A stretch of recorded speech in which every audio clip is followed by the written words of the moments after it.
Welcome to Brave Healer Productions. We are waking the world up to what's possible for healing, one brave word at a time.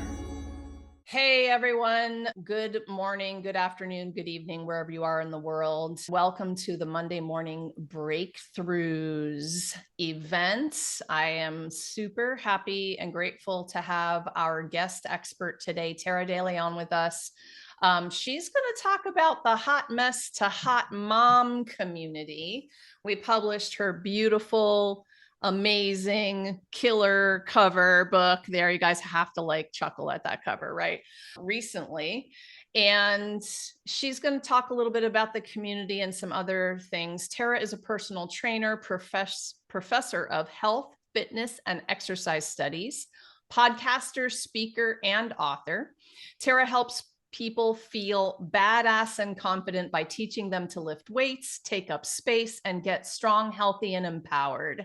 Specializing in women's fitness, she loves to help them go from hot mess to hot mom. So, Tara, you have 20 minutes to give us a breakthrough, girl. All you. All right, thanks so much for having me today. So, when I first set out to write a book, my thought came from not knowing what I was doing in my own life, right? I had my son, I didn't really know how to handle it, how to get it all done, how to make sure I felt like my whole life was together.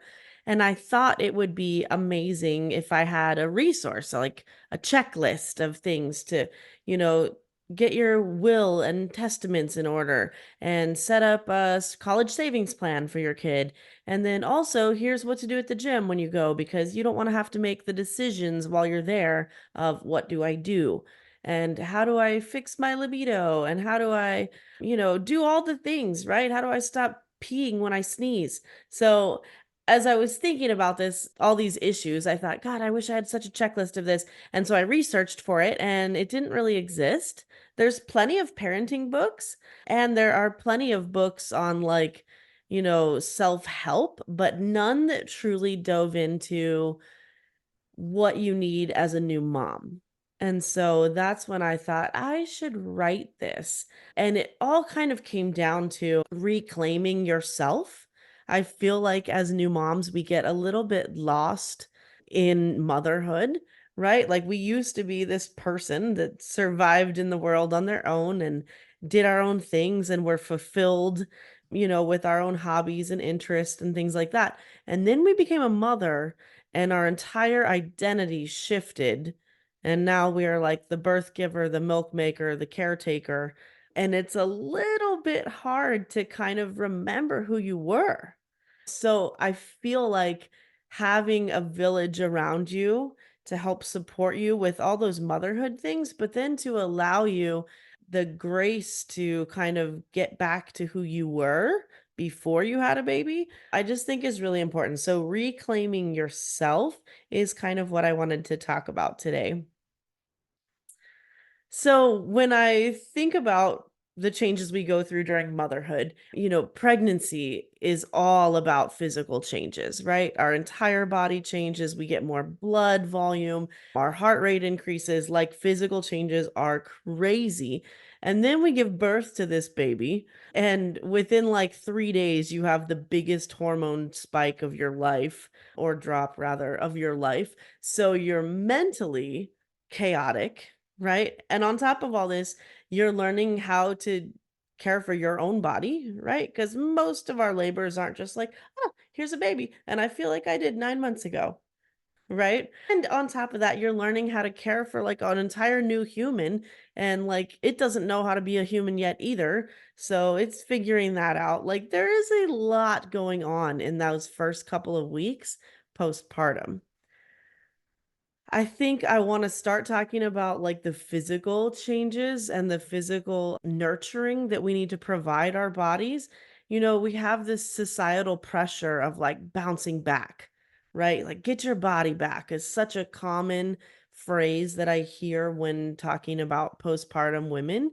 And I just feel like it's complete trash. You don't get your body back. Your body never left. Your body has evolved and changed and grown and healed. So to think that we just had this entire miracle happen, right? To be able to get pregnant is even a miracle, especially in my case. It took me surgeries and years of trying and medication and an absurd amount of money to get pregnant. So even to get pregnant is a miracle. And then to like grow this whole human and then birth it is also miracle. And then we just want to erase any evidence from our body that it ever happened. Like, how crazy is that? I just feel like society puts this pressure on us to bounce back from pregnancy, and it really shouldn't.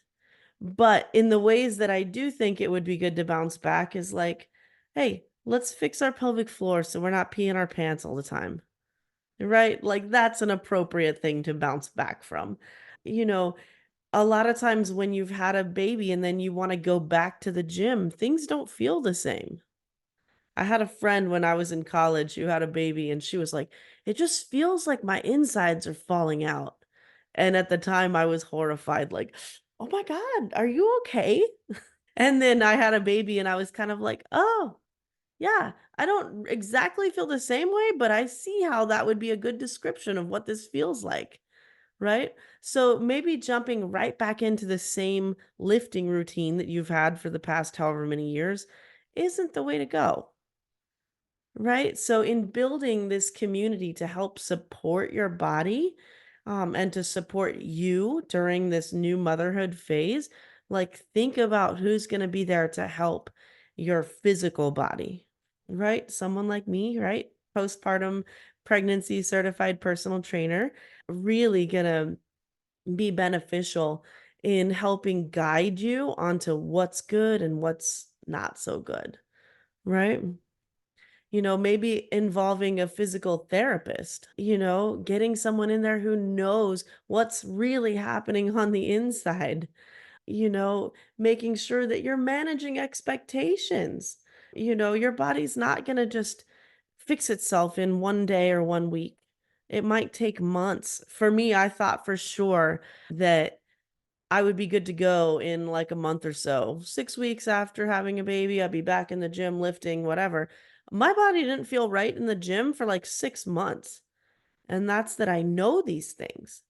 I feel like we do a disservice to our new moms by not encouraging them to listen to their bodies, and I'm reading in these comments here, there are a lot of, like, well-meaning people who who go like, "Hey, you still look pregnant." Like, "Yeah, your uterus, like, expanded a ridiculous amount. It's not like a balloon that you pop it and it's like, boop, back to normal." Like, it takes time for all this to contract back down, and I completely agree that every new mom should have a postpartum physical therapy consult. I actually asked my doctor about that, and she was like, "Meh, whatever. If you want to, go for it, but don't feel like you have to." And, like, so I didn't, and then a year later, I was like, "That's the worst advice I've ever gotten." Like, yeah, of course we should all be doing that. Like, what is the harm in going for a consult? Like, get some guidance. So I feel like when we talk about new moms, motherhood, we think about the physical aspect of it. But I actually believe that the mental aspect of new motherhood is really, really a huge part of it too. We can look at it from the mental health standpoint of postpartum depression, anxiety, rage, psychosis. Like, there's a whole host of mental things there, which I would encourage every new mom to please, please, please don't wait to get help for those kind of things. Our physical bodies, like, we shouldn't wait to get help either, but we can put that off a little bit. But if you're feeling any sort of anything that's just not quite right, and it's so hard to trust your body because your hormones are crazy and you don't know what you're feeling half the time. But my advice there would be to like listen to what you're feeling and then take action from that, because the mental health is so so so important in postpartum women. But even aside from that, body image takes a huge hit, right? Because every time we are pregnant, that little baby bump is so revered and cute, and all these strangers want to touch it, right? Oh, look at that cute little belly. The minute you become postpartum, it's gross. It's gross and squishy and yuck. Cover it up. We need to hide that from the world. And this is not a you problem. It's not an us problem. This is like a societal problem, right? I feel like the perception of how women are seen and treated throughout the lifespan, but particularly during pregnancy and postpartum, is unfortunate, right? We have a long way to go in that department. But because of this, we have a lot of issues with body image, right? Our body image really struggles during pregnancy and postpartum. I actually feel like I'm one of the exceptions where when I was pregnant, even though I was only like an hour pregnant, I felt like, finally, I'm justified living in a larger body. I felt very like confident and like, well, I'm pregnant. Hello. And I felt very happy with who I was and physically how my body looked, which was a newer feeling for me, right? If you've read my book, you'll hear the kind of the background story of that. But body image has been a struggle throughout my life. And then being pregnant, I felt like I really just was justified living in my body. And I think that when we go postpartum, right, after we have this baby, body image struggles. We don't necessarily bounce back, right? We might do some really dangerous things in order to try to get our body to bounce back. Like the last thing on earth you should be worrying about as a new mom is what your body looks like, right? We should be so focused on how our body feels, how our mind feels. Are we emotionally good? Are we taking care of ourselves? Are we taking care of our baby? We shouldn't necessarily be worried about when can I stop wearing postpartum pregnancy clothes, right? Um, Although I admit I had a moment there where I was like, "Oh my gosh, it's been like a year. You need to stop wearing nursing clothes. You haven't nursed in like 6 months.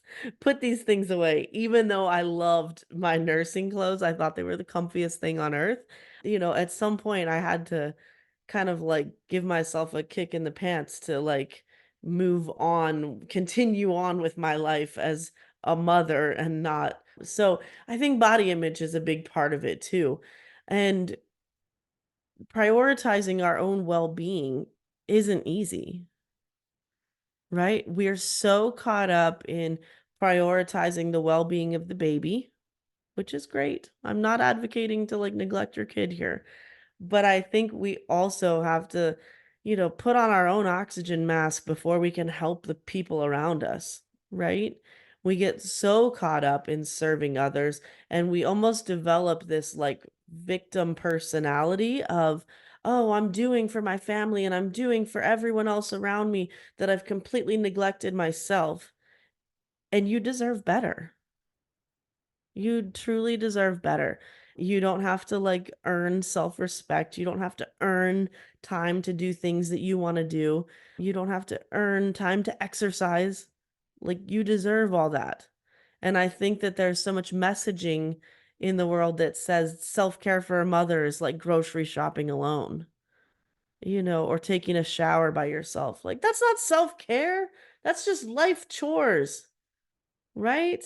So I think that if we can kind of change the societal messaging on what is self-care, what is wellness, what's acceptable postpartum, we would really come a long way. So when you're thinking about developing this community, right? Your expert community connection for motherhood, who do you have in it? You've got your personal trainer, you've got your physical therapist, maybe you've got your mental health therapist, but you also should have like care partners, right?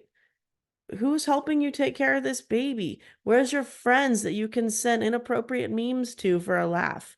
You know, you need this whole group of people to help you. And to be honest, the village doesn't exist anymore unless we pay for it for most of us. There's a couple lucky ones out there that I can think of, but We don't live in like multi-generational houses anymore for the most part.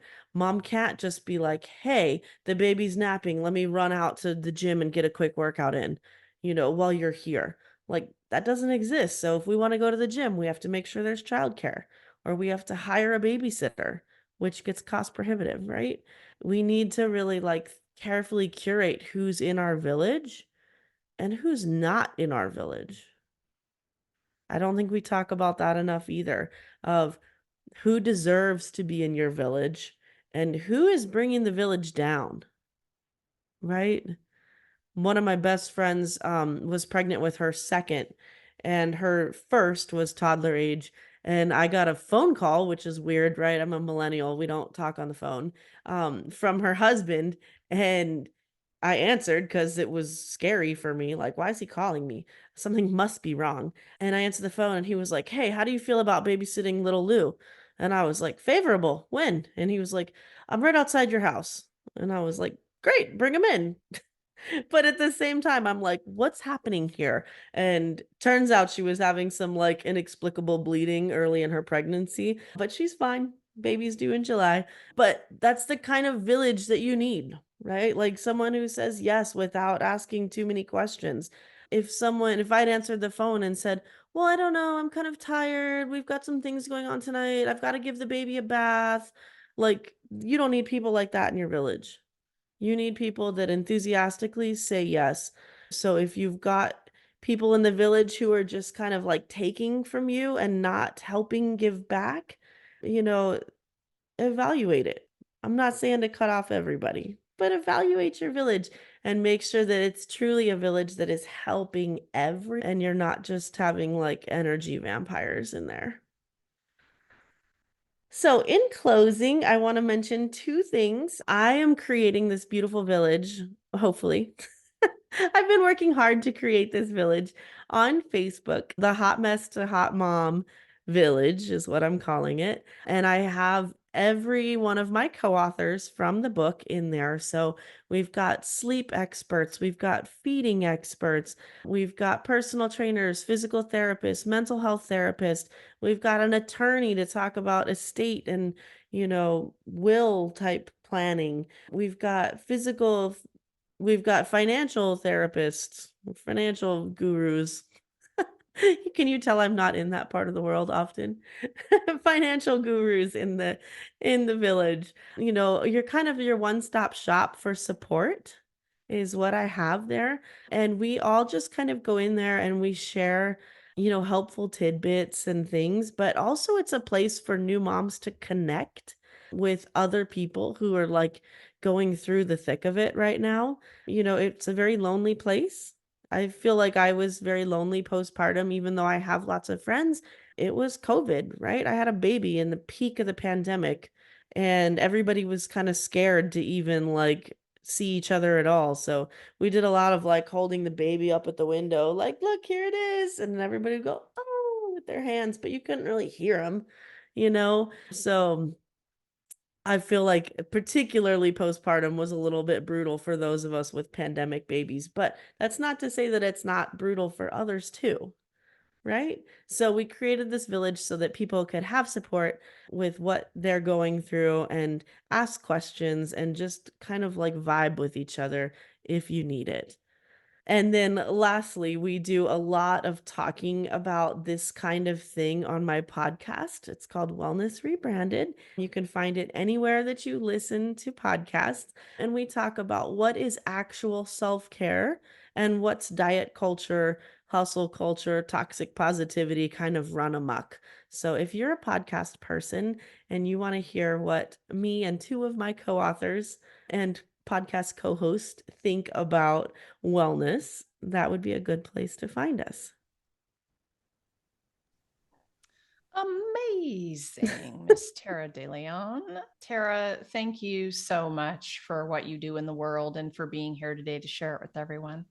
Thank you. Thanks for having me. You guys, I've got Hot Mess to Hot Mom Amazon link down below. I've got the Hot Mess to Hot Mom Village Facebook group link down below in the show notes for you. We're going to put the podcast link down below. This is much more than a book. This is a generous community that Tara talked about, some of her professionals and experts joining her. They are ready for you to ask the questions, reach out, get some support.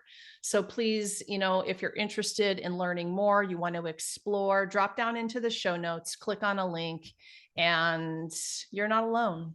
And that's one of I think, the things I'm most grateful to say about Tara and her entire community.